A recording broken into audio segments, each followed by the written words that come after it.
Friends, आज है 1 जून। तो इस वीडियो में मैं आज आपको बताऊंगा कि 1 जून के क्या क्या करंट अफेयर्स हैं। तो चलिए शुरू करते हैं।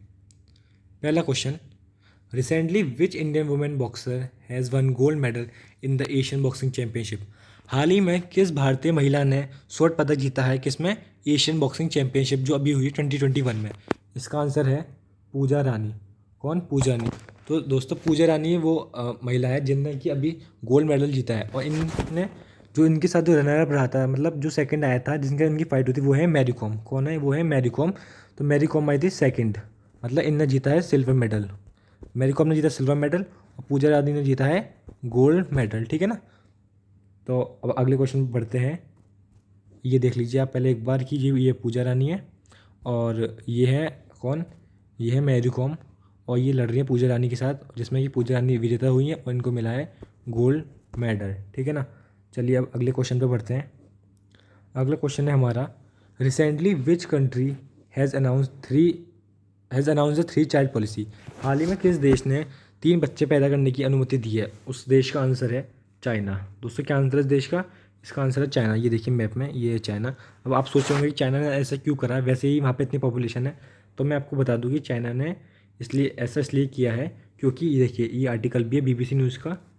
बीबीसी न्यूज़ का आर्टिकल है कि China allows 3 children in major policy shift इसलिए अनाउंस किया है क्योंकि जो चाइना है वहाँ पे जो ओल्ड एज पीपल है उनकी जो संख्या है ना वो बढ़ती जा रही है, और जो मतलब बच्चे पैदा हो रहे हैं, जो बर्थ रेट है वो धीमे धीमे कम होते जा रहा है। अब खुद ही सोचिए कि किसी देश में ओल्ड एज पीपल बढ़ते जाएंगे।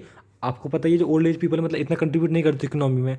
तो चाइना ने सोचा कि अब जितने अडल्ट होंगे, मतलब जितने जवान होंगे देश में, ठीक है, उतने ही उस देश के लिए अच्छा होगा। तो इसलिए चाइना ने अभी कौन सी पॉलिसी अडॉप्ट की है?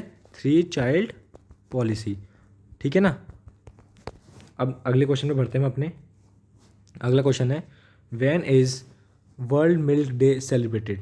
जो वर्ल्ड मिल्क डे है ये कब मनाया जाता है? इसका आंसर है 1 जून, मतलब आज के दिन ही हम वर्ल्ड मिल्क डे को सेलिब्रेटेड करते हैं। चलिए अगले क्वेश्चन पे बढ़ते हैं। अगला क्वेश्चन है, who became the new chief of national investigation agency. NIA का, नेशनल इन्वेस्टिगेशन एजेंसी का न्यू चीफ कौन बने हैं? इसका आंसर है कुलदीप सिंह। कुलदीप सिंह इसका करेक्ट आंसर है। जो कुलदीप सिंह है इन्हीं को भी हाल ही में न्यू चीफ चुना गया है। कहाँ का? नेशनल इन्वेस्टिगेशन एजेंसी का। ये और कौन है? ये CRPF यानी CRPF। ठीक है। CRPF यानी कि सेंट्रल रिजर्व पुलिस फोर्स जो है उसके ये DG भी हैं। DG मतलब कि डायरेक्टर जनरल भी हैं। किसके? CRPF के डायरेक्टर जनरल भी हैं। कौन? जो कुलदीप सिंह है। ठीक है ना। और जो योगेश चंद्र मोदी, इनसे पहले जो कुलदीप सिंह अभी बने, इनसे पहले जो चीफ था NIA का वो थे योगेश चंद्र मोदी। ठीक है ना। अब कौन हो गए? अब हो गए कुलदीप सिंह। चलिए अब नेक्स्ट क्वेश्चन पे बढ़ते हैं हम अपने। नेक्स्ट क्वेश्चन है, which state has an launched welfare scheme Mukhyamantri Bal Seva Yojana for children who lost their parents due to कोविड-19। याद रखना, कोविड-19 की वजह से जिन बच्चों ने अपने माता पिता या अपने पेरेंट्स खो दिए हैं उनको मुख्यमंत्री बाल सेवा योजना के तहत उनको बेनिफिट मिलेगा। और उसमें अब ये किस स्टेट में लॉन्च की गई? इसका आंसर है उत्तर प्रदेश। सॉरी, गलती से उत्तर प्रदेश स्पेलिंग गलत लिख गई है, उत्तर प्रदेश। ठीक है ना। उत्तर प्रदेश प्रदीप लिख गई है गलती से, आप देख लीजिएगा। उत्तर प्रदेश ही वो स्टेट है इंडिया में जिसने कि हाल ही में मुख्यमंत्री बाल सेवा योजना फॉर चिल्ड्रन, मतलब जिन बच्चों ने अपने माता पिता खो दिए हैं उनको, उनके लिए ये स्कीम लॉन्च की गई। इस स्कीम में है क्या? इस स्कीम में ये है कि अगर किसी बच्चे के माता पिता की डेथ होगी और जो उनके पेरेंट्स हैं, मतलब जो कोई रिलेटिव्स हैं, वो अगर उनको पाल रहे हैं तो गवर्नमेंट उनको पर मंथ कितने रुपीज़ देगी? 4000 रुपीज़ पर मंथ उन लोगों को देगी। ठीक है ना। उनके रिलेटिव्स जो उनको पाल रहे हैं। और अगर मतलब उनके कोई रिलेटिव्स भी बचा तो गवर्नमेंट उनको कहाँ ले जाएंगी? गवर्नमेंट उनको ले जाएगी कहाँ पे? उनको ले जाएंगी जो चिल्ड्रंस होम होते हैं, मतलब जो गवर्नमेंट के चिल्ड्रंस होम होते हैं, है ना, वहाँ पे गवर्नमेंट उन लोगों को, बच्चों को भेज देंगी। ठीक है ना।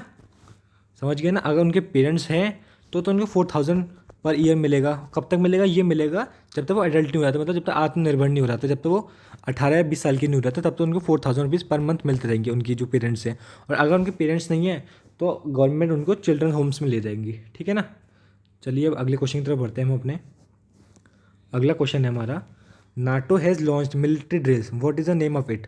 हाल ही में नाटो ने, जो नाटो क्या है? नाटो है नॉर्थ अटलांटिक, क्या है ये? है नॉर्थ अटलांटिक ट्रीटी ऑर्गेनाइजेशन। मैं लिख दे रहा हूँ, चलो, नॉर्थ अटलांटिक ट्रीटी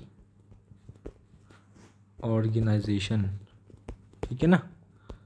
नाटो है, नॉर्थ अटलांटिक ट्रीटी ऑर्गेनाइजेशन। हाल ही में जो नाटो ने मिलिट्री ड्रिल्स लॉन्च की, मिलिट्री ड्रिल्स मतलब कि जो देश मिलकर युद्धाभ्यास करते हैं ना आपस में, और देश मिलकर, कई देश मिलकर युद्धाभ्यास करते हैं, उसको बोल रहे हैं मिलिट्री ड्रिल्स यहाँ पे। अब हाल ही में जो नाटो ने वो मिलिट्री ड्रिल्स लॉन्च किया, उस स्टेट, उसका नाम क्या, मतलब उस मिलिट्री ड्रिल्स का, उसका नाम है स्टेट फास्ट डिफेंडर। याद रखिएगा क्या नाम है, स्टेट फास्ट डिफेंडर। तो चलिए अगले क्वेश्चन में बढ़ते हैं हम अपने। अगला क्वेश्चन है हमारा, international average day is observed on. आप बताइए कब होता होगा, सोचिए। हाँ बिल्कुल सही सोचा आपने, इंटरनेशनल एवरेज डे सेलिब्रेट किया जाता है 29 मई को, ठीक है ना, 29 मई को। चलिए अगले क्वेश्चन में बढ़ते हैं हम अपने। अगला क्वेश्चन है, recently RBI has impose a monetary penalty for ₹10 crore on which bank. हाल ही में जो RBI है, रिजर्व बैंक ऑफ इंडिया, जो इंडिया की सेंट्रल बैंक है RBI, उसने किस बैंक पे 10 करोड़ का जुर्माना लगाया, मतलब 10 करोड़ की पेनल्टी लगाई है।